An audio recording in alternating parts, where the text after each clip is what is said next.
Merci de nous retrouver une fois encore pour ce rendez-vous du samedi sur les antennes de Cam10 Télévision. Vous faites bien, mesdames et messieurs, d'être bien installés pour The Guest, le rendez-vous des personnalités, des personnages atypiques, ceux-là qui ont un message et davantage une histoire à partager. Nous avons l'honneur ce samedi de recevoir l'honorable Cabral Libby. Mesdames, Messieurs, installez-vous confortablement. On va, avec les 52 autres minutes qui arrivent, essayer de rentrer dans la vie politique, la vie littéraire, mais davantage l'ambition de celui qui voudrait une fois encore briguer le mandat des tout-dits. En tout cas, on en parle. Après cette transition, je vous propose aussi de vivre l'échange et participer en direct sur la page Facebook de Cam10 Télévision pour The Guest. L'acte, c'est maintenant.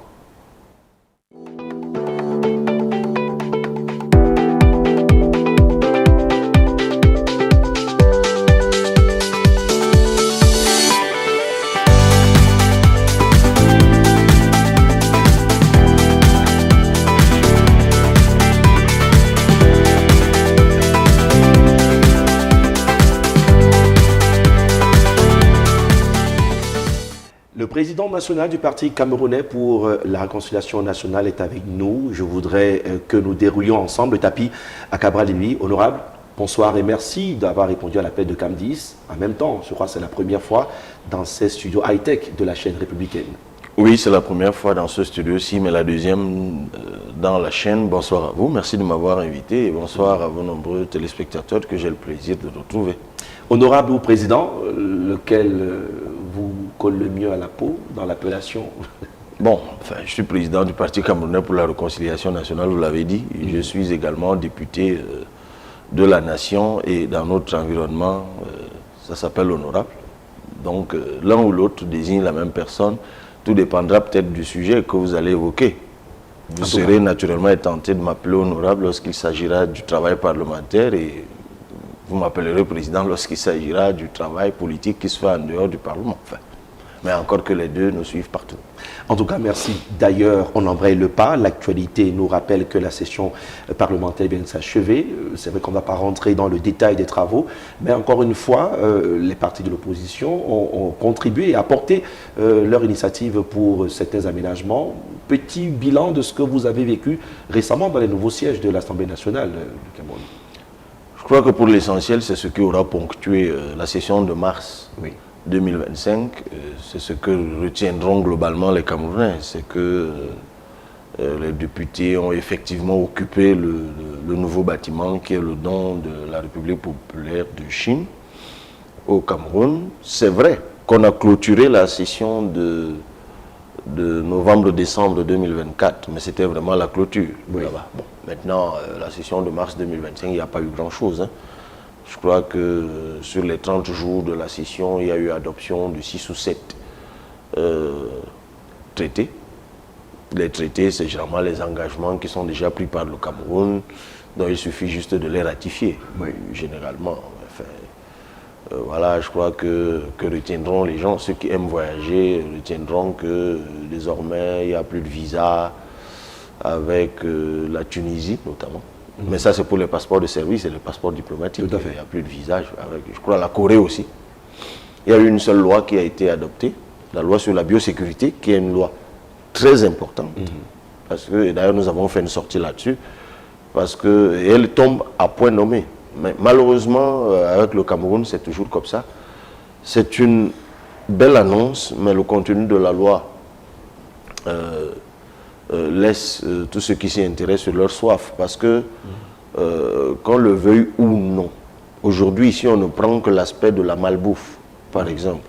Avec les nanoparticules qu'il y a aujourd'hui dans ce que nous mangeons, et un pays comme le nôtre, qui balance, déséquilibre, balance commerciale et l'exigeant, nous consommons beaucoup de produits qui sont importés.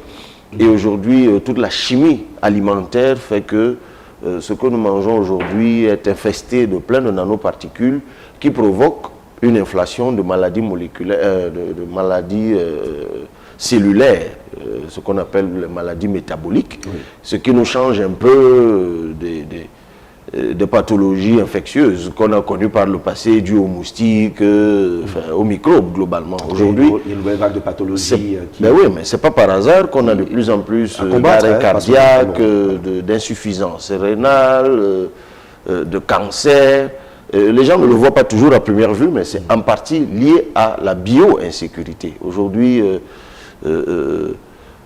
toutes ces OGM, ces OVM, toute cette science de la génétique qui modifie les organismes vivants, qui modifie les gènes des organismes vivants, tout cela détraque nos organismes lorsque nous consommons ces produits, et il était temps effectivement qu'il y ait une loi là-dessus, mais vous ne voyez aucune disposition sur le principe pollueur-payeur, par exemple. J'ai demandé au ministre de l'Environnement comment lui, il peut nous amener une loi qui n'oblige pas ceux qui nous tuent à réparer ce qu'ils font.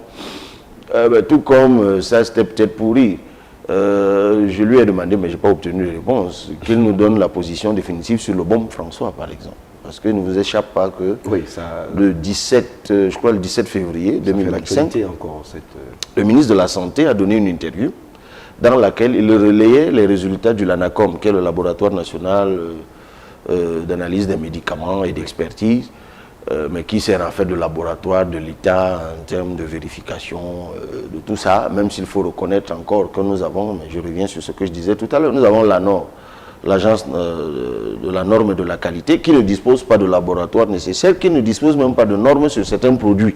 Donc, et je demandais au ministre comment on peut faire une loi sur la biosécurité sans évoquer la norme et tout ce qui va avec. Mais pour revenir au baume François, le ministre de la Santé dit que sur le rapport du LANACOM, le baume François est impropre à la consommation. Alors, la nouvelle loi sur la biosécurité que nous avons adoptée dit que si vous consommez, si vous détenez ou consommez sans raison valable un produit interdit, d'ailleurs je lui ai demandé comment on peut mettre dans la loi qu'on est condamné si on consomme un produit interdit sans raison valable. Ce qui sous-entend qu'il pourrait y avoir une raison valable de consommer un produit interdit. Mais passons.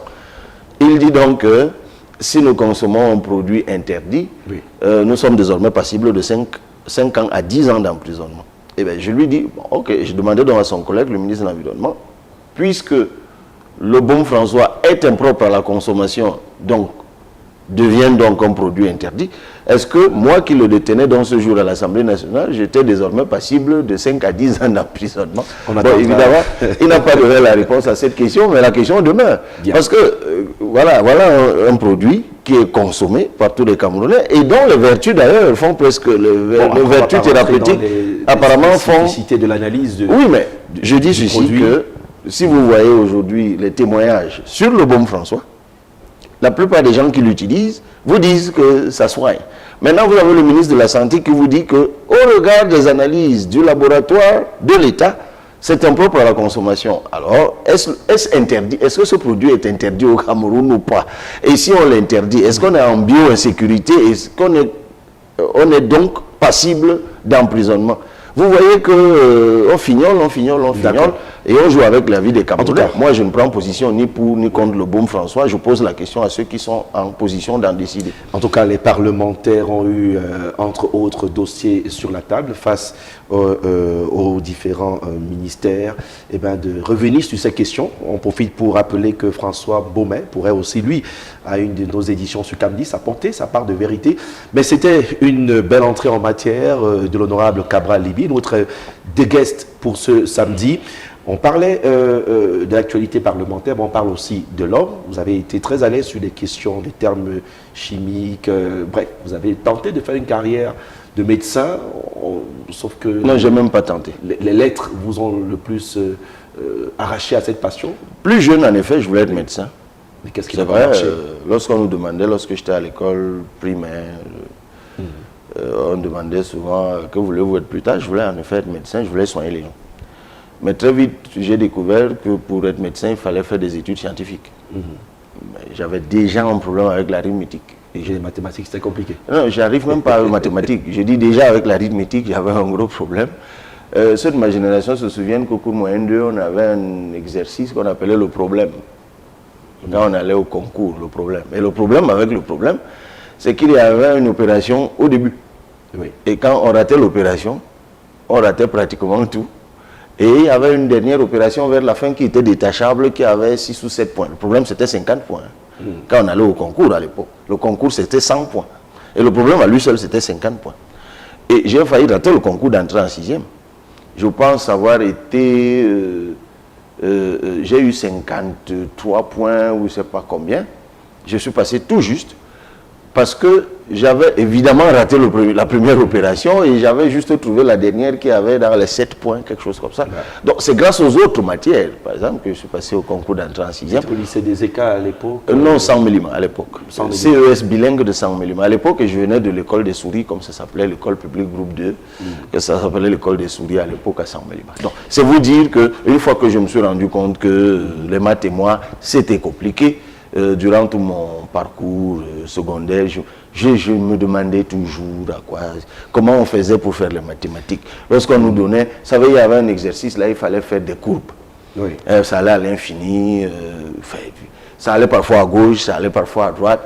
Donc, chaque fois qu'on nous donnait ce truc-là, je traçais, je mettais les abscisses, les ordonnées, et puis selon mon intuition, je mettais la courbe à droite, je la mettais à gauche. Et si ça tombait que ça devait aller à droite, j'avais les 2 ou 3 points. Restons dans le carnet rose de Cabral-Libby. On n'en parle pas beaucoup, c'est vrai que vous avez tellement de casquettes, on oublie 45 ans sonnés, d'ailleurs, en différé. Oui, depuis le 29 mars anniversaire en différé. Merci.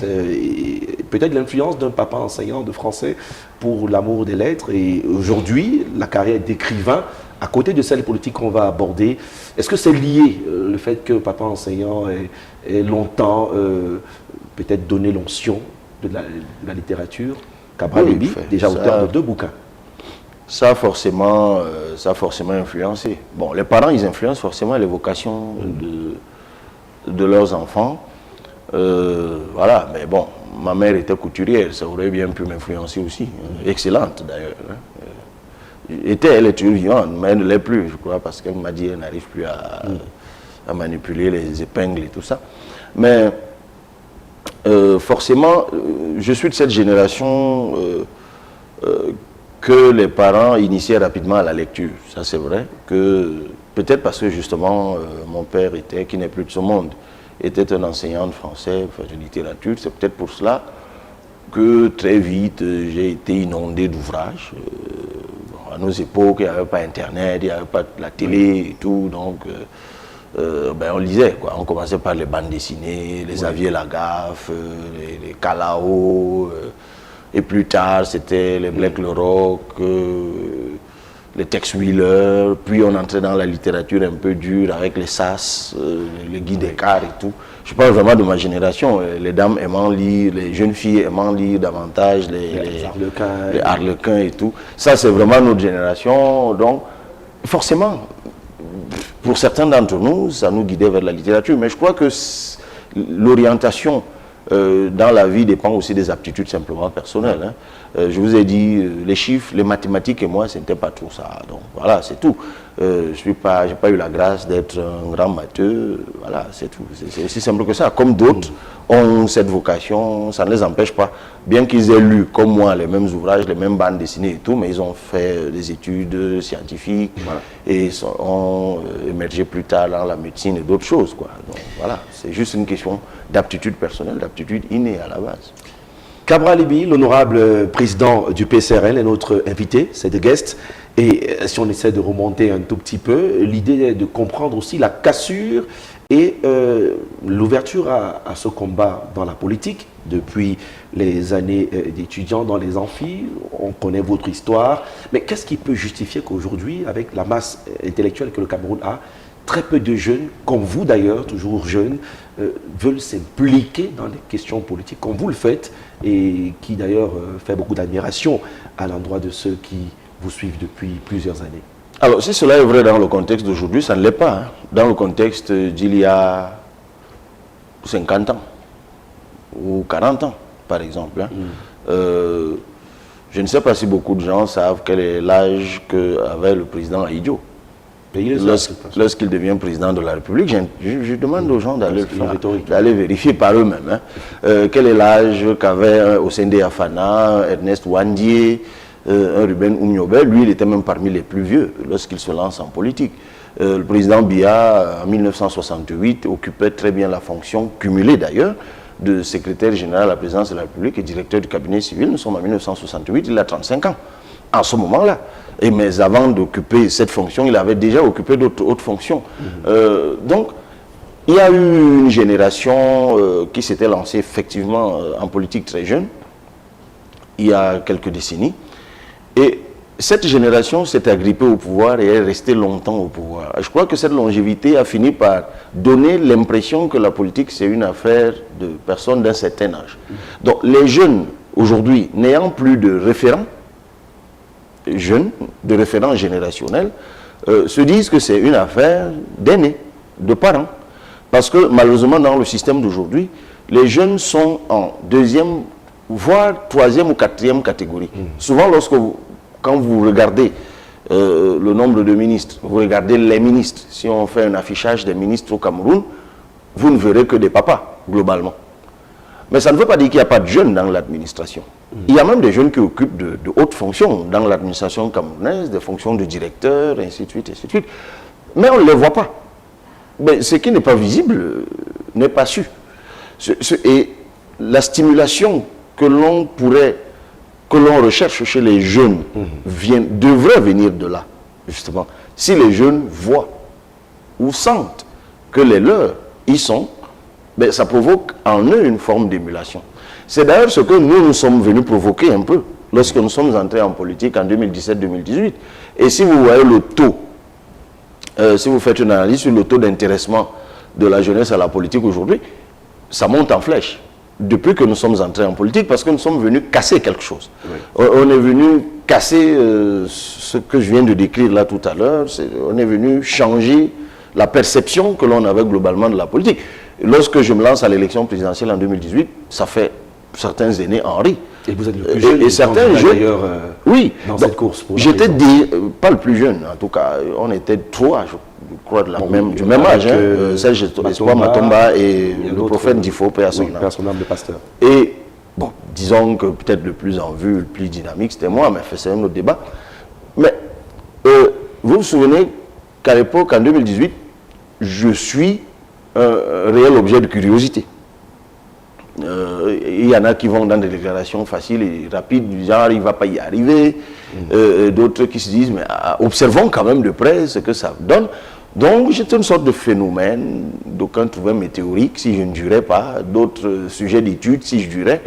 Mais ce qu'il faut retenir, c'est que très vite on a commencé à m'appeler le président des jeunes, parce que j'étais suivi en majorité par des jeunes, ce qui n'est pas plus mal. Ce qui était même de bonne loi et de bon augure. Et c'est pour cela que nous avons pu donner naissance à des maires jeunes, ce à quoi nous n'étions plus habitués. Nous avons donné naissance à des députés jeunes, ce à quoi on n'était plus trop habitués. Mais l'une des conséquences de ça, c'est que ça a poussé le parti au pouvoir lui-même à commencer à rajeunir ses rangs. Ce qui fait que vous voyez, si vous voyez le taux de jeunes députés du parti au pouvoir qu'il y a à l'Assemblée nationale aujourd'hui, ce n'était pas le cas dans la précédente législature. Voilà. Et eux-mêmes, lorsqu'ils font cette analyse, ils disent que c'est l'effet Cabral-Libye. Lorsque vous voyez le taux de rajeunissement des maires du parti au pouvoir, ce n'était pas le cas 5 ans plus tôt. Donc, je crois que sans l'avoir prémédité, sans l'avoir voulu, le fait que j'ai affiché une forme de courage et de détermination, et surtout que je me sois donné les moyens des ambitions que je me suis données.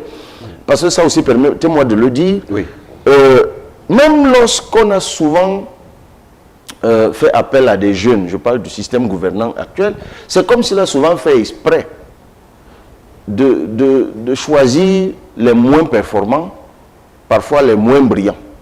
Mais c'est fait à dessein pour dire, oui, mais vous voyez, on a donné à un jeune, c'est médiocre.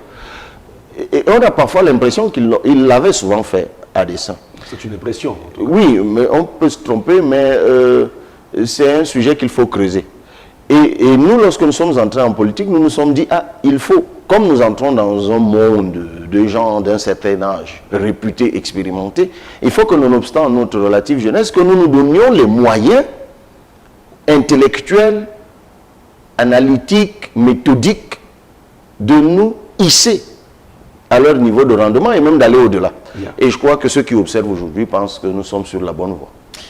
Cabral Libby, l'honorable et président du PCRN, est notre invité de guest. La petite transition nous permet d'évoquer d'autres casquettes, celle d'écrivain, mais aussi son ambition politique pour la présidentielle 2025.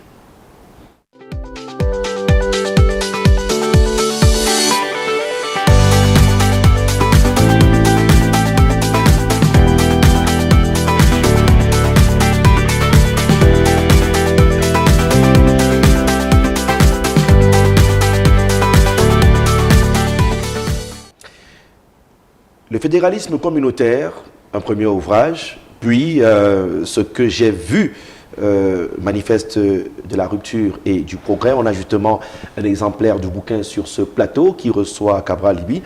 Premier ouvrage, une forme de pensée, une forme de vision, mais quand on essaie de faire un tout petit peu le recensé des avis des uns et des autres, on a l'impression que ce premier bouquin n'a réellement pas été assez compris.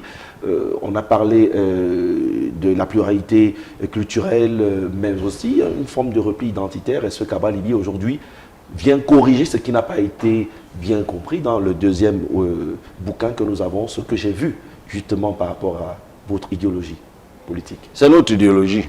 C'est le mot. C'est notre projection du Cameroun. Souvent, les idées de rupture, ici comme ailleurs, ne sont pas toujours comprises au premier jet. Nous sommes quand même dans des environnements d'impuissance apprise, de perpétuité systémique. Donc, il faut du temps pour déconnecter les gens de ce à quoi ils sont habitués. Vous savez, je le disais pour rire quelque part. Je suis arrivé dans un village, moi je passe beaucoup de temps dans l'arrière-pays, et une maman m'appelait en langue locale, le billard, ah c'est vous le billard de demain. Donc pour elle, billard, Paul Biya, et président de la République sont synonymes. Donc pour elle, lorsque vous vous présentez à elle comme voulant être président, pour elle vous êtes le Paul Biya de demain. Donc elle n'arrive pas dans son esprit à se déconnecter de Paul Biya. Mais c'est normal. Il est là depuis 40 ans ou un peu plus d'ailleurs. Donc, alors, pour aller sur le sujet, le Cameroun est un pays de diversité, ce n'est pas à vous que je l'apprends. Oui. On est d'accord sur ce point. Qu'est-ce qu'on fait de cette diversité? Est-ce que nous pensons le Cameroun à partir de cette réalité ou pas? C'est ça le débat. Ceux qui nous ont colonisés n'ont pas pensé le Cameroun à partir de cette diversité. Ce qui les intéressait, c'était de niveler le Cameroun. Pour eux, c'était une entité unitaire, homogène, c'est comme ça. Parce que eux, ils avaient quelle ambition? C'était d'extraire. Le colon, l'impérialisme, cherchait ses débouchés, cherchait ses matières premières, ainsi de suite. C'est ça qui le préoccupait. Ce n'était pas de créer les conditions de développement des espaces colonisés.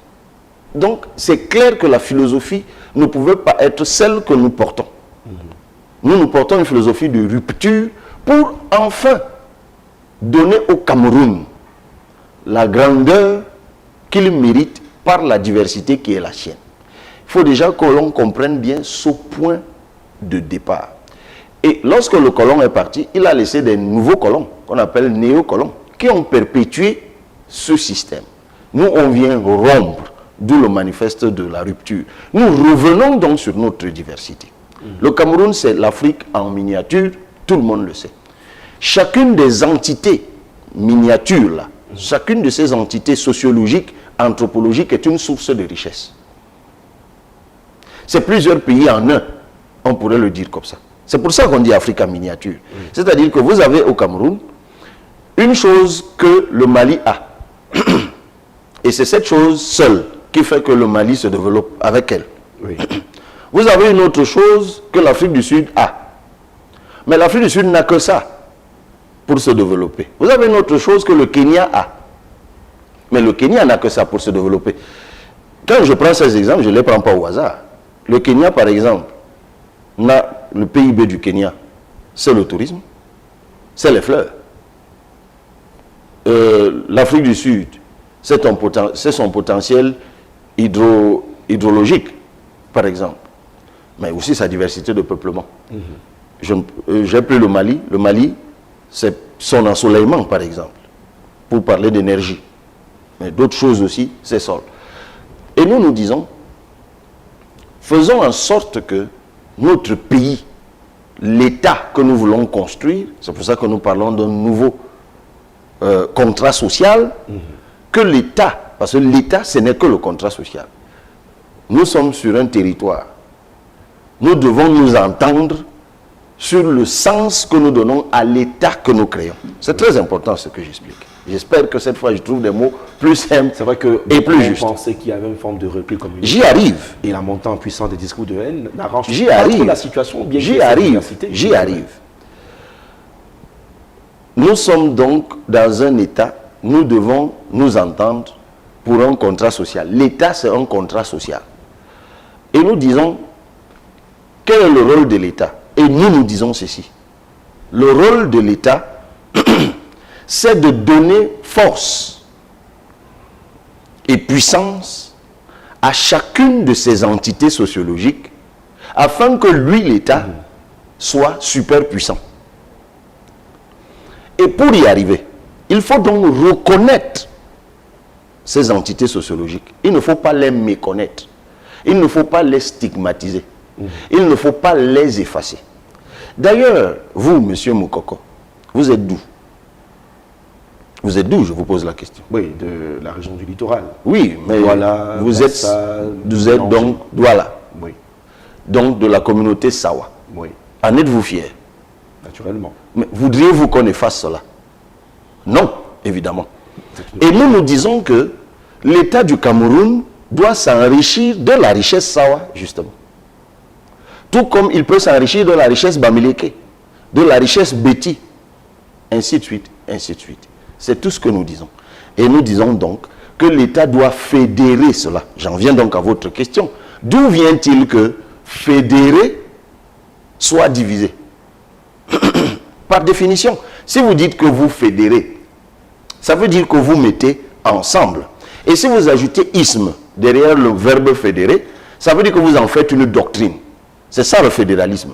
Et c'est pour ça que tous les pays du monde qui ont fait face à la diversité sociologique ont convoqué le fédéralisme comme mode d'organisation politique. C'est d'ailleurs pour ça que le Cameroun lui-même, de 1961 à 1972, a convoqué le fédéralisme pour pouvoir mettre ensemble deux entités linguistiques qui étaient les francophones et les anglophones, entités elles-mêmes issues de la colonisation franco-britannique. C'est pour cela que tous les pays de diversité convoquent le fédéralisme. Mais maintenant, chaque pays applique le fédéralisme en fonction de son contexte. Au Liban, le contexte est religieux. C'est pour ça qu'on parle de fédéralisme religieux. Oui. En Éthiopie, ils ont fait le choix du fédéralisme ethnique.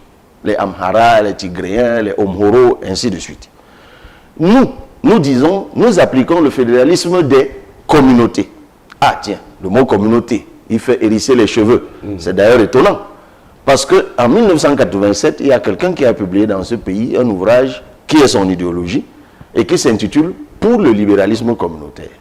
Donc lui, il articule le libéralisme à la communauté. Nous articulons le fédéralisme à la communauté. Sauf que personne ne lui a jamais fait le procès du repli libéral. Bien. C'est à nous qu'on fait le procès. Vous voyez que c'est de la mauvaise foi. Et nous disons donc pour finir que concrètement comment on l'applique. Monsieur Moukoko, et j'espère que vous me suivez très attentivement, et vous, et ceux qui nous écoutent. Nous suivent justement à ce propos. Voici ce que nous faisons concrètement. Nous utilisons l'existant actuel. On ne bouleverse strictement rien. On balaie les 10 régions actuelles qui existent. Centre, sud, nord, ouest, ouest, il y en a dans tous les pays du monde, et pour nous, ça n'a aucun sens. Nous restons donc avec 58 départements. Donc désormais, le Cameroun n'aura que 2 circonscriptions.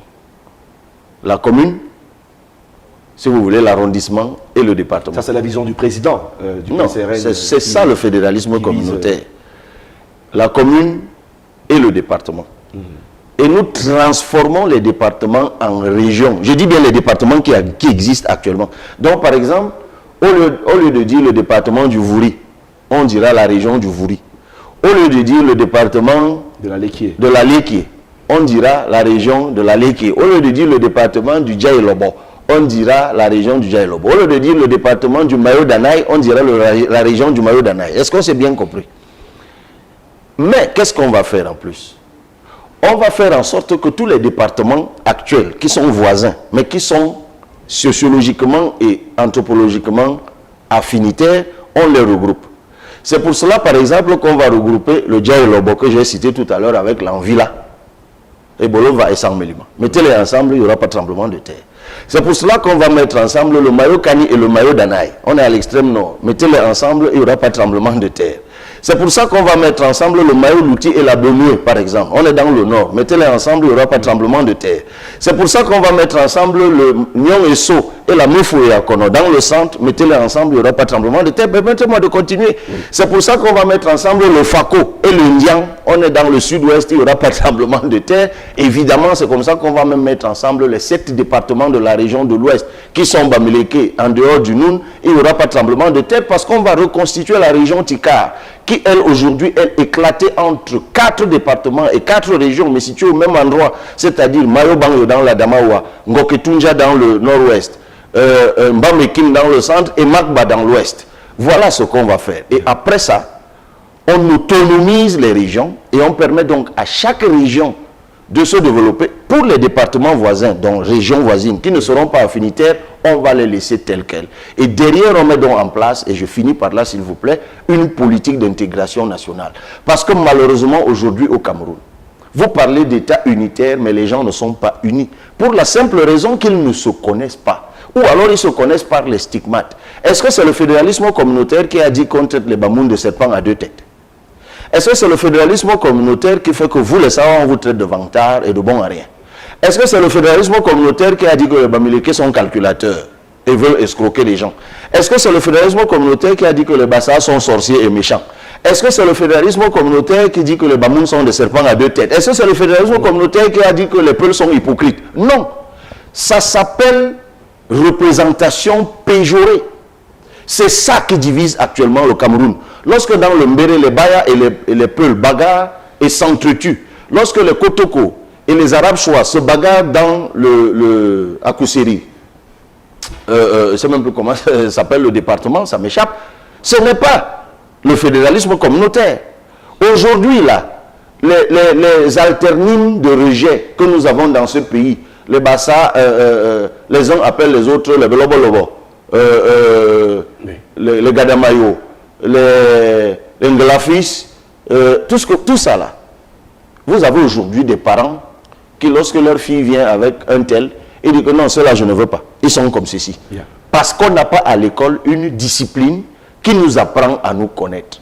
Eh bien, il faut que dans ce pays, notre richesse soit connue de tous. Qu'on ait à l'école, et nous le disons dans l'ouvrage, une matière intitulée Connaissance des peuplements camerounais qui permettra aux gens de se connaître, de s'intégrer, et en ce moment, ce pays deviendra une puissance. Parce que chacune de nos communautés recèle de richesses incroyables en matière pharmaceutique, en matière économique, en matière agricole, en matière culturelle. Autant de leviers qui feront que ce pays deviendra une puissance très vite. Mais ça, il faut une politique de rupture. J'ai été un peu long. Le mot colle à l'action. Ah oui, écoutez, j'ai dit rupture, pourtant je n'ai pas touché, mais c'est tombé. Mais ce que j'ai vu, c'est aussi l'intitulé. C'est vrai que... Excusez-moi, c'est toujours avec passion. Précisons que ce n'est pas moi qui ai fait tomber. Non, on va pas dire que l'idéologie du président du PSRN a glissé, mais il faut rappeler peut-être qu'au-delà de belles paroles, les Camerounais ont beaucoup de préoccupations, les Camerounais ont d'autres envies, et même ces richesses dans la répartition selon les régions ne seront jamais égales. On aura l'occasion peut-être de revenir dans le livre.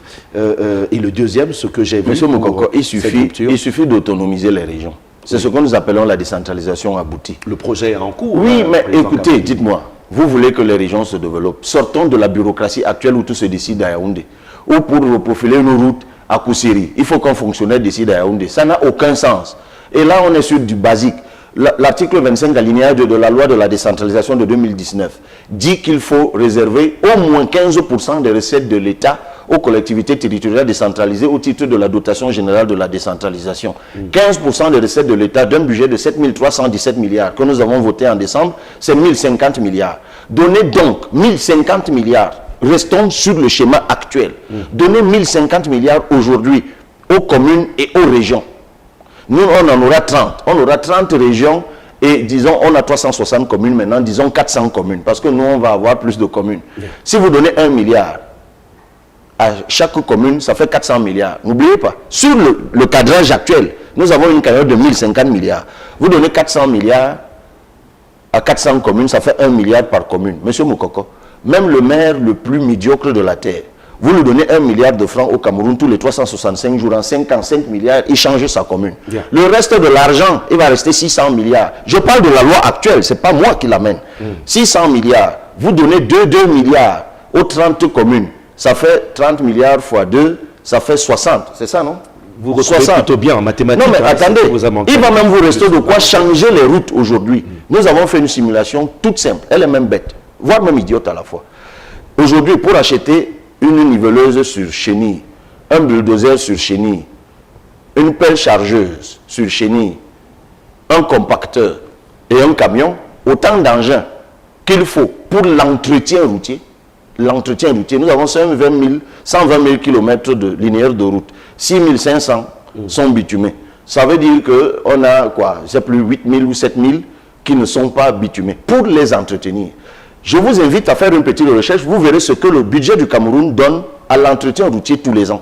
Et moi, je vous dis que pour doter 360 communes de ces engins-là que je viens de vous dire, là, ça demande 500 milliards. Si vous donnez 500 milliards de francs, je répète, pour acheter ces engins-là neufs, parce que moi j'ai des maires qui ont acheté ces engins, ça coûte en moyenne 100 millions. Vous dotez toutes les communes de ces engins au Cameroun, tous les ans, vous avez des routes parfaites. Bien. Pas bitumées, mais parfaites. Derrière, il suffira de reconstruire la Sonara, ça coûte 250 milliards, et de raffiner notre propre pétrole, dont les résidus sont le goudron et le bitume, dont on a besoin pour goudronner nos routes. Vous avez résolu le problème. Et quand je dis ça comme ça, parfois ça a l'air simple, quand je dis ça. Et les gens se demandent, mais pourquoi c'est si simple? Si c'était si simple, pourquoi on ne le fait pas? Mais on ne le fait pas. Parce que nous sommes dirigés par des gens qui n'ont pas de vision. C'est pour cela qu'un prix Nobel d'économie, dans son ouvrage intitulé La faillite des nations, il s'appelle Darren Acemoglu, ils sont d'ailleurs co-auteurs avec James Robinson, disait, les pays pauvres sont pauvres parce que ceux qui les dirigent prennent des décisions créatrices de pauvreté. Voilà la réalité du Cameroun. Il faut avoir le courage de se choisir de nouveaux dirigeants. Et ces nouveaux dirigeants sont donc dans la course pour la présidentielle 2025 à Bralibi. Je vais vous inviter, Président, honorable, à commenter quelques images en 1 minute, chacune de ces images, 60 secondes, de guests ce soir avec quelqu'un qui a une vision. Et justement, on a fait le tour de la partie littéraire et ce qu'il espère pour le Cameroun. Président, regardez sur l'écran en face de vous et en 60 secondes, on essaye de dire ce que vous ressentez, le commentaire qui vous inspire. Juste en face de vous, c'est de guests. Première image.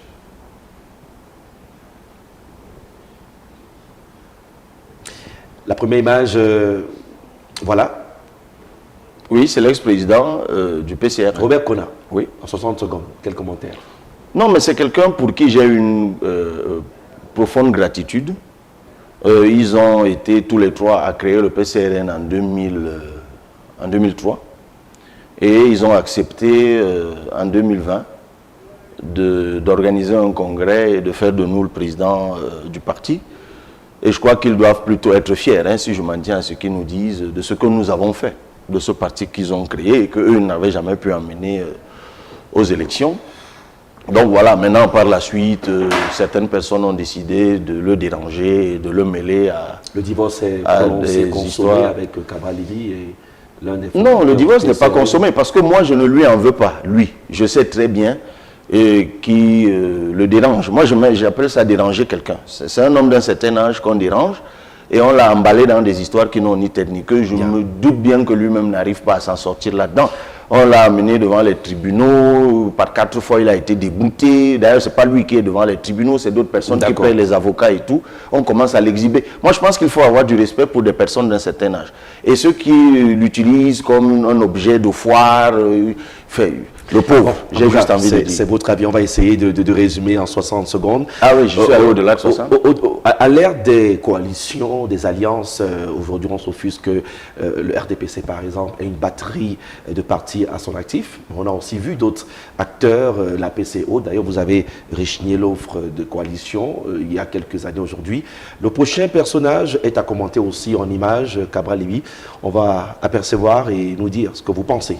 Essayons en 60 secondes. La prochaine image. Après Robert Kona. Ah oui, là c'est le président du MRC. C'est bien cela. Parce que, oui, voilà, Maurice Kamto. Oui, parce qu'en face de moi, il y a aussi des chiffres. Ça fait que oui. Donc voilà. Qu'est-ce que vous voulez que je vous en dise? C'est un leader politique important de la scène politique camerounaise. Il est allé pour la première fois, lui aussi, je crois, à l'élection présidentielle en 2018. Il est arrivé deuxième avec, je crois, 14, un peu plus de 14%. Et il est à la tête d'une formation politique qui est, je crois, qui a pignon sur rue au Cameroun. C'est un concurrent, comme d'autres. L'opinion publique pense que les partis de l'opposition manquent d'un véritable leader. Cabral Libby, Kamto, pourquoi jamais l'idée de se mettre ensemble pour aller à la présidentielle? Ah oui, mais vous savez, c'est ça le problème du Cameroun. C'est pas qui disait encore que c'est une forme de folie que de faire la même chose, je crois que c'est Einstein, de faire la même chose et de s'attendre à un résultat différent. C'est-à-dire que si on continue à penser que la coalition, c'est des individus, c'est des balais d'individus, c'est-à-dire que Cabral Libby, Kamto, Konati, un peu ça vous l'avez affiché tout à l'heure, et d'autres. Non, c'est pas de ça qu'il est question. Là, depuis que je suis assis ici, on s'efforce, oui, c'est vrai, c'est de geste, mais j'ai parlé de projets, j'ai parlé d'idées. Ce à quoi il faut réfléchir aujourd'hui, c'est à coaliser autour des idées. Moi, j'appelle ça des coalitions d'action. Arrêtons avec les coalitions d'individus, coalitions d'action. Qu'est-ce qu'on définit comme feuille de route? Si on prend le Cameroun, si nous voulons le changement, qu'est-ce qu'on va faire? Maintenant même, pour arriver au pouvoir, qu'est-ce qu'il faut faire? Il faut surveiller le vote, par exemple. Ok, tous les partis politiques. Ok, quels sont les partis qui ont fait du maillage territorial, qui ont des représentants sur toute l'étendue du territoire? Comment est-ce que nous mutualisons tous nos atouts pour arriver à ce résultat? Mais plutôt que de réfléchir à la stratégie commune à mettre en place, mutualiser, à mettre en place pour surveiller le vote, à une feuille de route idéologique de ce que nous allons faire du Cameroun si nous accédons au pouvoir, voilà ce dont nous devons parler, voici ce que nous devons dire aux Camerounais. Plutôt que de faire ça, vous avez, et c'est le parti au pouvoir qui orchestre ça, contrairement à ce que vous pouvez penser. Vous êtes vous-même sous programmation. De se mettre derrière toujours le parti au pouvoir, alors que vous avouez que c'est difficile de coaliser sur les idées quand on veut changer la donne. C'est peut-être la fragilité. C'est difficile, c'est ce que j'appelle aussi l'impuissance apprise. Je l'ai esquissé un peu tout à l'heure en évoquant les ressorts coloniaux de notre société. C'est l'impuissance apprise. C'est-à-dire que lorsqu'on a réussi à mettre dans les têtes des gens, et les jeunes en souffrent, vous m'avez posé la question là-dessus, les jeunes en souffrent, on a réussi à mettre dans leur tête qu'ils sont incapables de quoi que ce soit, que la barrière qui se dresse devant eux est insurmontable, ben, ça les met dans une forme d'apathie, ils sont ankylosés, ils sont anesthésiés. Et c'est pour cela que nous qui relevons les Chines, on est parfois incompris.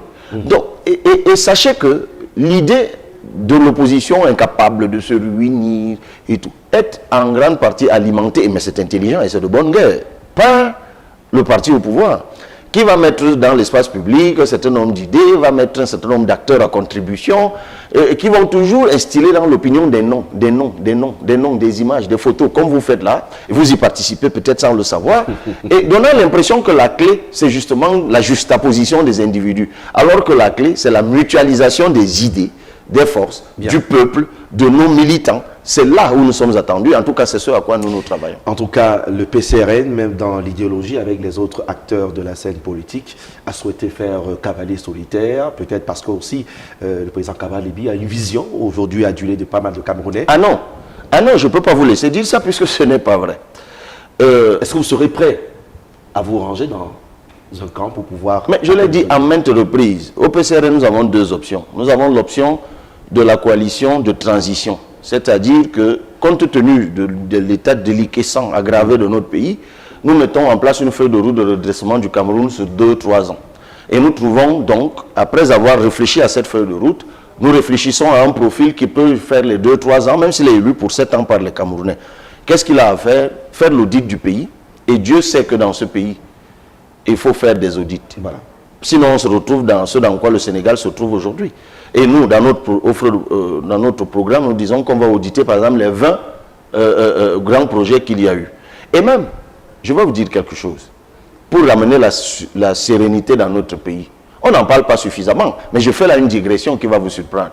Vous voyez les réactions de l'Église catholique depuis un certain temps, appelant les Camerounais à s'inscrire sur les listes électorales, appelant les Camerounais à se mobiliser pour le changement. Mais personne ne se pose la question pourquoi.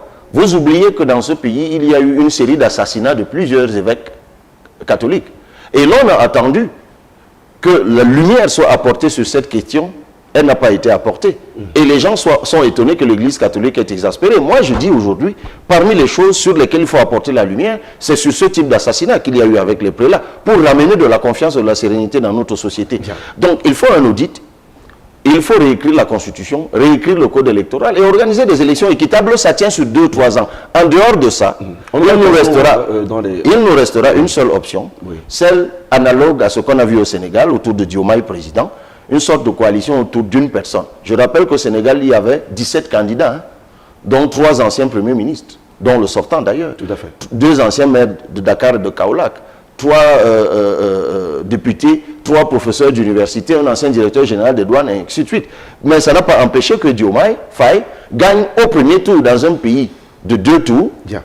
Gagne au premier tour avec une coalition de 118 organisations de la société civile et des partis politiques. Donc, nous sommes, nous aussi, engagés dans ce type de travail. Ne soyez pas étonnés qu'autour de la coalition Cabral Président, que vous ayez des centaines d'organisations de la société civile et de partis politiques. Donc, ne dites plus même pour blaguer que nous sommes en cavalier solitaire. Non. Nous avons toujours cru à la mutualisation, mais mutualisation autour des idées, autour d'une feuille de route, puis des individus. Merci, Président, pour cette précision. D'ailleurs, je rappelle qu'on a un programme particulier qui va s'ouvrir à la présidentielle. On parlera essentiellement des programmes politiques avec la supervision du directeur général Tabi Klaxon. Mesdames, Messieurs, avant la clôture de cette édition très spéciale de Guest avec le président, l'honorable Cabral Libby, 2 images encore, et celle-là, je vais me priver de relancer en 60 secondes son avis par rapport à ce jeune, par exemple, qui est dans la tourmente de l'actualité, mais qui inspire. Votre commentaire, Cabral Libby. Oui, mais c'est une légende du football. C'est une star planétaire du sport et qui a eu le courage de se lancer dans la FECAFOOT. Et il est su misère après misère, ce qui était totalement prévisible, mais je le lui avais dit d'ailleurs. Tout est politique, vous savez. C'est comme il y a quelques jours, je discutais d'économie, mais sur une autre chaîne. Et les gens oublient toujours quelque chose. Là, je fais le parallèle avec l'économie. Ça se disait quand la chute de l'Empire romain était arrivée. Les Romains se sont dit, ils sont arrivés à la conclusion que les mauvaises performances économiques sont en réalité la conséquence de mauvaises institutions politiques. Et il faut, derrière toute chose, ou avant toute chose, il faut une politique. Une vision. Pour nous, c'est le Cameroun qui protège et qui libère des énergies. Et des lois, une réglementation, des structures, des institutions, puis viennent des individus avec des programmes. Le sport au Cameroun, c'est quoi la politique sportive du Cameroun? On s'est habitué à des résultats miraculeux sporadiques. Et on s'est dit que le monde sera toujours comme ça et que le Cameroun sera toujours comme ça. Vous prenez Samuel Eto'o, vous remplacez Samuel Eto'o par Maradona ou par Pelé, paix à son âme, ou par qui d'autre, ayez les belles intentions du monde dans le système que nous avons, sans politique sportive, vous n'aurez pas de bons résultats. Donc, qu'il se batte, c'est tout ce que je peux lui souhaiter. Je ne vais pas penser que c'est une forme de justifier la tension en ce moment, même s'il reste quelqu'un à respecter pour le combat qu'il mène, malgré toutes ces barrières.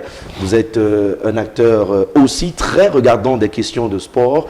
On aura l'occasion de parler de votre politique pour le sport. Comment est-ce que ça peut influencer l'économie sociale et même des infrastructures et autres. Ah oui, nous le disons dans notre projet de société. C'est écrit. Ah oui, c'est ce que j'ai vu. Vrai. Alors, sport, santé, sport, économie, c'est tout un chapitre de cet ouvrage. Ce que je voudrais voir aussi, c'est la dernière image et votre réaction, c'est des guests. Président Cabral Libby. Le président Biaï doit aller se reposer. Il n'y a pas grand-chose à dire. Il a fait son parcours, il a fait ce qu'il a pu, il a donné tout ce qu'il a pu. Il est temps qu'on le laisse aller se reposer. C'est une volonté, mais sur le terrain... D'ailleurs, je pense que dans cet état, lorsqu'il ira, pendant qu'il sera dans son repos, il sera très utile à la nation. Parce que celui qui va le remplacer aura forcément besoin de ses précieux conseils pour qu'il puisse en sortir dans cet état. Vous parlez de vous, vous parlez de... Mon souhait est que ce soit moi, si c'est la volonté de Dieu et la volonté des Camerounais, ce sera avec plaisir que je voudrais adresser le Cameroun, ce d'autant que, en ce qui me concerne, ce que j'ai l'intention de faire est connu. N'oublions pas que Cabral Libye, c'est quelqu'un qui a peut-être un œil supplémentaire. On dit dans nos us et coutumes que les jumeaux ont quelque chose en plus. Vous êtes nés jumeaux. Et aujourd'hui, nous allons peut-être conclure un entretien, mais je ne voudrais pas laisser l'opportunité de parler des femmes, des mamans, ce qu'elles représentent aujourd'hui quand elles sont sous le joug des menaces, des meurtres. On vous a vu sur la toile, sur les réseaux sociaux, très sensible aux questions de féminicide. Peut-être le dernier cas de la jeune Diane Yongo qui a été tuée par son mari il y a quelques années. Aujourd'hui, le verdict, vous êtes juriste. Petit commentaire sur cette situation dans l'ensemble. Alors, je suis rétif à tout ce qui est violence. On n'a pas eu l'occasion d'en parler, mais ce qui se passe par exemple avec la crise anglophone, ça me révulse au plus haut point. Et c'est pour ça, c'est d'ailleurs l'une des raisons pour lesquelles nous proposons le fédéralisme communautaire, parce que dans notre cadrage des circonscriptions, il n'y aura plus de régions anglophones, il n'y aura plus de régions francophones, parce que nous, on mettra en place un système où les élèves apprendront le français et l'anglais simultanément dès la socialisation de base, dès la maternelle, et au bout de 20-25 ans, vous n'aurez plus de francophones anglophones, vous aurez un pays totalement bilingue, et des régions, la région Sawa qui pourra donc partir du Vouri jusqu'au Ndiang, ou la région de Grassfield qui pourra partir du nord-ouest pour l'ouest actuel. Donc, mais pour arriver à cela, il faut se parler. C'est pour ça que nous avons toujours dit que toutes les guerres du monde finissent par des accords de paix. Et la paix, on ne l'obtient que si on dialogue. Et dans ce qui se passe avec la crise anglophone, c'est parce que vous avez évoqué la question de la violence de façon sous-jacente. Il faut absolument que l'on se parle, qu'on ait un premier dialogue national, un deuxième, un troisième, un quatrième, que même les gens qui ne s'aiment pas se parlent. Maintenant, sur la question du féminicide... Peut-être pour rester dans la petite parenthèse sécuritaire, si on résout la problématique du dialogue dans la crise anglophone, il reste que sur le plan de Boko Haram, ce n'est pas une question de dialogue avec cette forme de terrorisme. Non, là, ce n'est pas une question de dialogue parce que... En une minute, par exemple, un commentaire pour... Boko Haram, c'est une agression extérieure qui vient hors des frontières et des pays voisins. Et le Cameroun s'est inscrit, et ça, il faut le reconnaître, dans une stratégie de mutualisation des efforts. Avec le Nigeria, notamment le Tchad, et qui fait aujourd'hui que Boko Haram est de plus en plus contenu. Mais pour résoudre le problème, c'est une guerre asymétrique. Et donc il faut donner les moyens à nos armées de faire face à des menaces asymétriques. Donc il faut équiper nos armées. Il faut revoir le commandement de nos armées, parce qu'il y a beaucoup de frustration à l'intérieur. Il faut revoir la motivation de nos soldats. Donc parfois, renouveler les effectifs qui sont sur le terrain. Mais aussi, il faut doter les zones du pays qui sont la proie de ces menaces ou de ces attaques d'infrastructures de développement. Par exemple, il faut que ces régions, que nous on va désormais appeler régions, qui sont l'objet des attaques de Boko Haram, soient équipées par exemple d'infrastructures routières de pointe, permettant même déjà à l'armée de pouvoir circuler, par exemple. Donc le développement aussi fait reculer ce type de menaces. Mais ça, souvent, même les pays les plus développés sont attaqués par les terroristes. Et j'en finis donc avec le film. Un mot quand même sur... Oui, mais pas seulement un mot. Moi, je vous dis que si nous arrivons aux affaires, l'une des choses que nous allons faire, c'est qu'il va falloir que dans notre code pénal, que autant que, comme c'est le cas avec l'infanticide, que le féminicide soit une qualification pénale sévèrement punie.